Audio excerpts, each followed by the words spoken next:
réalité, cet empire tout-puissant n'empêchera pas la France de sombrer au printemps 1940 sous les coups de boutoir de la Wehrmacht, entraînant un armistice négocié par le maréchal Pétain en juin, après une campagne particulièrement meurtrière.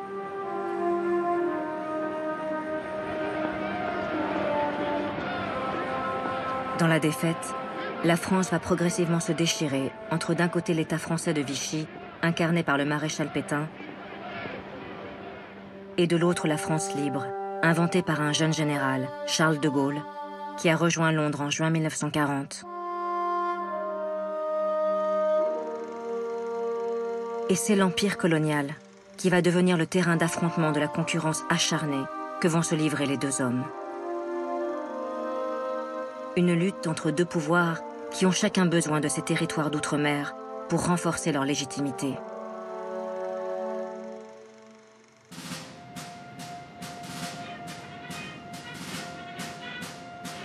Au début du conflit, c'est la France de Vichy qui parvient à imposer son autorité sur la plupart des colonies françaises.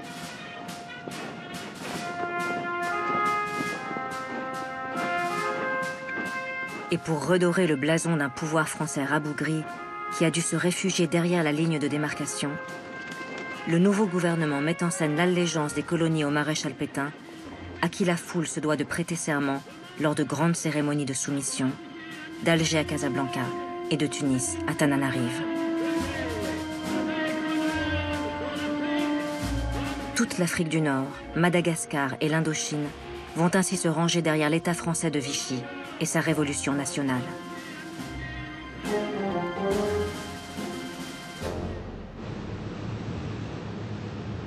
Du côté de la France libre, la conquête de l'Empire est vitale pour asseoir la légitimité d'un général de Gaulle sans troupes ni territoire.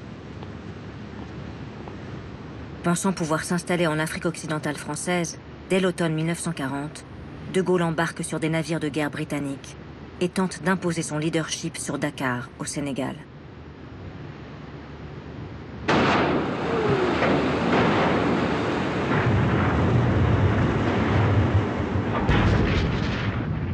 Mais le gouverneur de l'AOF choisit de rester fidèle à Vichy et fait tirer sur les Britanniques.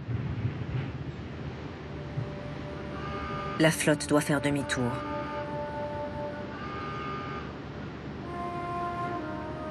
L'échec est humiliant pour de Gaulle, dont toute la stratégie est alors remise en question.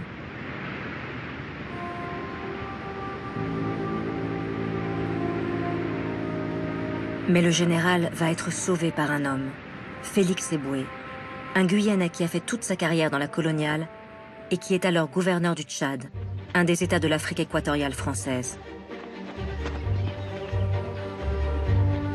Éboué refuse de se ranger derrière Vichy, changeant par ce geste le cours des événements.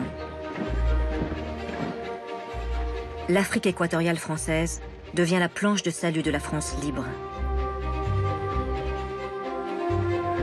Le jeune capitaine Leclerc se lance à l'assaut de Douala au Cameroun, puis de Brazzaville au Congo.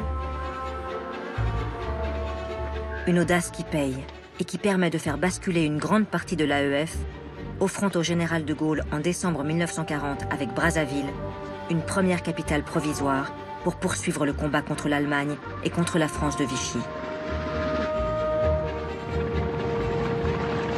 Progressivement, les Français libres, grâce au soutien des Alliés, vont reprendre au régime de Vichy presque toutes les colonies françaises, du Liban à Madagascar jusqu'en Afrique du Nord, permettant à de Gaulle d'installer en 1943 sa nouvelle capitale dans la ville d'Alger.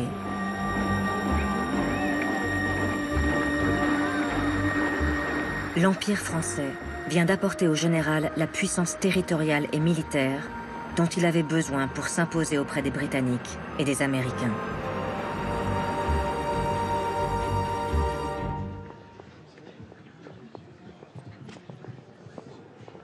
Au théâtre d'Alger, le nouveau pouvoir gaulliste met donc en scène, comme ses prédécesseurs l'ont toujours fait, cette puissance impériale de la France dans un étonnant spectacle.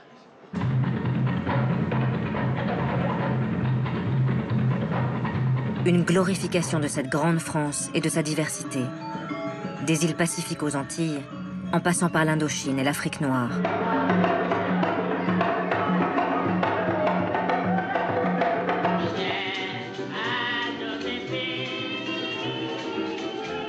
Des images d'Épinal qui viennent surtout rappeler que l'Empire s'apprête à jouer un rôle crucial dans la victoire militaire qui s'annonce.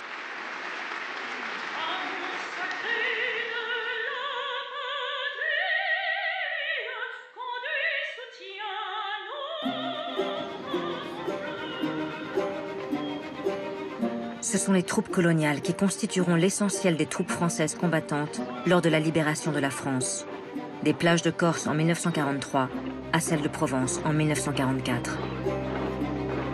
Un apport considérable qui a fait basculer le rapport de force contre Vichy et qui exige de la part de De Gaulle une réponse politique aux attentes des peuples colonisés.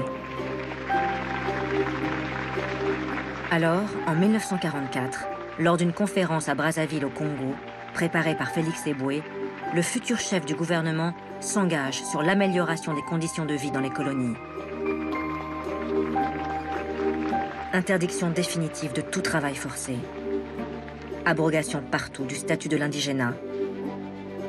Et surtout, une représentation dans la future Assemblée nationale avec 10% des sièges réservés à la France d'outre-mer. Des députés, élus parmi les colonisés, qui auront pour la première fois le droit de voter pour les désigner.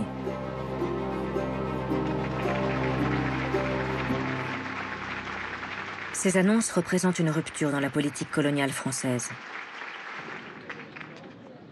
Mais en réalité, elles ne vont pas résoudre le profond et grave malentendu qui est en train de naître entre De Gaulle et les mouvements nationalistes. Car ces mouvements, à Alger, Tunis ou Rabat, considèrent que la citoyenneté qui leur est offerte est une citoyenneté au rabais, avec uniquement 10% des députés pour représenter plus de 60% des habitants de l'Empire. Surtout, pour les nationalistes, leur soutien à la France libre, comme le sacrifice des troupes coloniales, aurait dû entraîner un accompagnement progressif et négocié vers leur indépendance.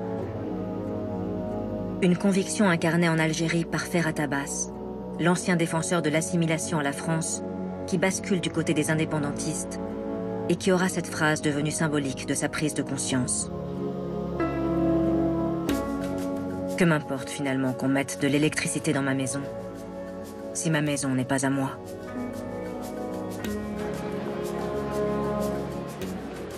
En cette fin de Seconde Guerre mondiale, cette incompréhension grandissante entre la métropole et ses colonies va tout à coup se transformer en aveuglement meurtrier, à Alger comme à Hanoï.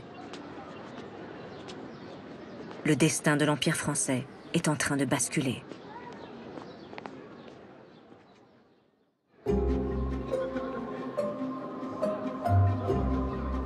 Le 8 mai 1945, au moment même où Paris fête la capitulation de l'Allemagne nazie, les trois courants du nationalisme algérien organisent eux aussi des manifestations.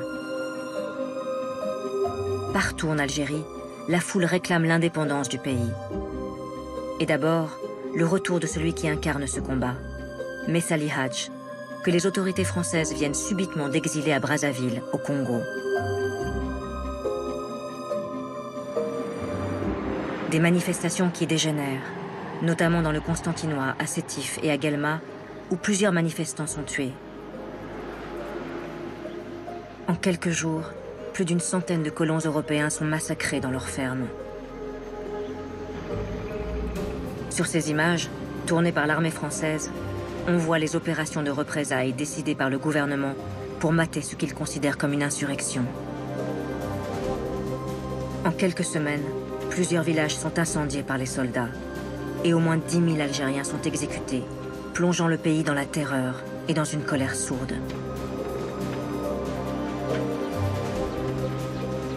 À l'autre bout de l'Empire, la capitulation du Japon en août 1945 permet au communiste Ho Chi Minh de proclamer au nord de l'Indochine la République indépendante du Vietnam. Une idée à laquelle la France ne veut pas se résoudre, malgré plusieurs tentatives de négociation. Cette obstination française va déclencher la première guerre de libération au sein de l'Empire. Et comme dans un balbutiement sans fin, cet empire colonial qui avait été édifié dans le sang et les guerres au XIXe siècle va s'effondrer de la même manière en moins de 20 années.